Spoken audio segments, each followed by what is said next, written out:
नमस्कार, मैं हूं मोहम्मद आसिफ और आप देख रहे हैं ESPN 9 न्यूज़। 2024 के चुनाव को लेकर बिगुल फूंक चुका है और इसको लेकर तमाम पार्टियां एड़ी चोटी की ताकत भी लगा चुकी। एक तरफ बीजेपी की दिग्गज टीम है जो 2024 के चुनाव को जीतने के लिए ग्राउंड पर पूरी तरीके से उतर चुकी है। वहीं कांग्रेस की बात करें तो नई टीम है, नई उड़ानें हैं, लेकिन क्या ये नई उम्मीदें सपनों पर उतर पाएंगी, ये बड़ा सवाल है। राहुल गांधी की नई टीम बनी है 2024 के चुनाव को जीतने के लिए, जिसमें से कन्हैया कुमार है, इमरान प्रतापगढ़, तमाम दिग्गज। कन्हैया कुमार मोदी सरकार पर हमलावर होते हुए वो साफ शब्दों में बता रहे हैं कि मोदी सरकार ने 2024 में कैसे जीत होगी और कैसे हार होगी, किन मुद्दों पे बात होगी, किन मुद्दों पे चुनाव होगी, और मोदी सरकार कैसे झूठ बोलती है, लोगों को कैसे गुमराह करती है, इन चीज़ों के बारे में बता रहे हैं। तो जरा समझ लीजिए कि किस तरीके से कन्हैया कुमार हमलावर हो रहा है। ये मैंने आपको हिस्टोरिकल फैक्ट बताया है कि रिव्यू कमेटी बनाई गई थी जब वो प्रधानमंत्री बने थे। संविधान में संशोधन होते रहे हैं और अभी आप देख रहे हैं कि इसको लेकर के बहुत विवाद चल रहा है कि अभी जो है एक कॉन्स्टिट्यूशनल पोजीशन पे बैठे हुए व्यक्ति ने जो है स्टेटमेंट दिया, उसके बाद जो है ये बहस हो गई कि सॉवरेन क्या है, पार्लियामेंट सॉवरेन है कि कॉन्स्टिट्यूशन सॉवरेन है। तो अल्टीमेटली तो पार्लियामेंट कैसे फंक्शन करेगी ये बात भी तो कॉन्स्टिट्यूशन में लिखा हुआ है। तो कॉन्स्टिट्यूशन तो सबसे ऊपर है। संविधान में भी अगर आपको कोई रिव्यू करना है, उसमें कोई संशोधन करना है, और संविधान के कई संशोधन हुए हैं, उसकी बात भी तो संविधान में ही लिखी हुई है। तो हमारा पॉइंट ये है कि जब ये कहा जाता है किसी संगठन के प्रमुख के द्वारा कि कोई इस देश में कैसे रहे, डरे कि ना डरे, तो प्रश्न ये खड़ा होता है कि वो व्यक्ति खुद किसको मानते हैं, वो व्यक्ति खुद संविधान को मानते हैं कि नहीं मानते हैं। अगर मोहन भागवत जी संविधान को मानते हैं तो फिर उनको कोई बात अलग से कहने की जरूरत तो नहीं है। संविधान में हम कैसे रहें, एक नागरिक के क्या अधिकार हैं और क्या कर्तव्य हैं, यह साफ साफ लिखा हुआ है।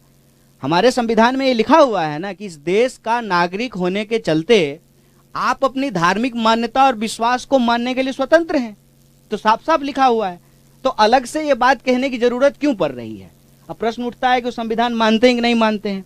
अगर नहीं मानते हैं तो फिर उनकी सरकार जो है बीजेपी की, उसको इमीडिएटली बाहर हो जाना चाहिए, क्योंकि वो सरकार तो संविधान के तहत बनी है, चुनाव के तहत बनी है, लोगों ने वोट दे करके बनाया है, और कसम भी तो संविधान का ही खाए होंगे ना।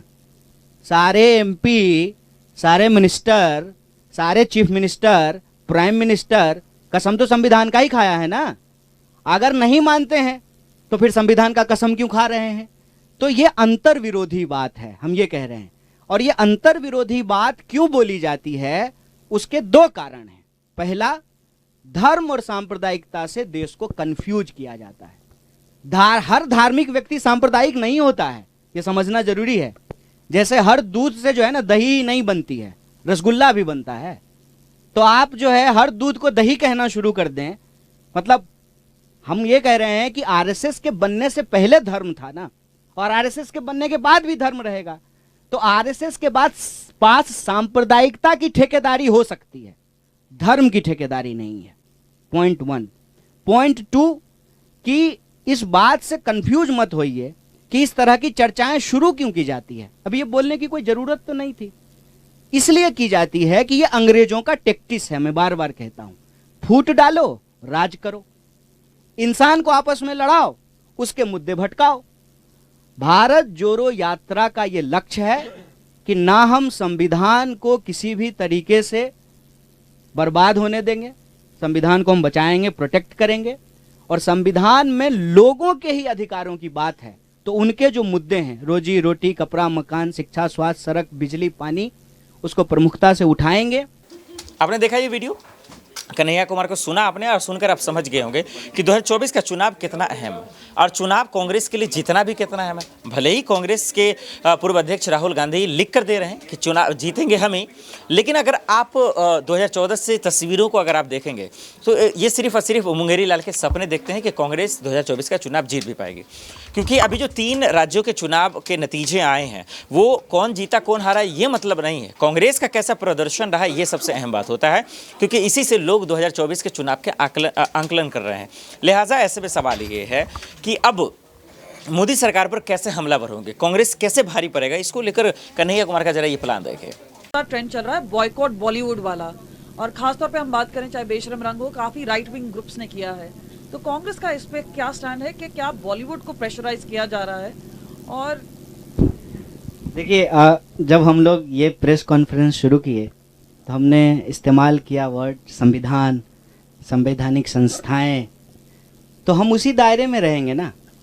मेरा मानना है, हमारी पार्टी ऐसा समझती है कि हर समस्या के निराकरण के लिए संविधान है और संवैधानिक संस्थाएं हैं। मान लीजिए फिल्म से जुड़ा हुआ कोई मामला है, उसको सेंसर बोर्ड देखेगी। जब सेंसर बोर्ड है तो इसका टेंशन हम लोग क्यों लें? वो सेंसर बोर्ड में जो बैठे हुए लोग हैं वो लें, या तो वो पास करें या फेल करें। अब उससे ऊपर अगर कुछ बन गया है तो हम लोगों को नहीं मालूम है।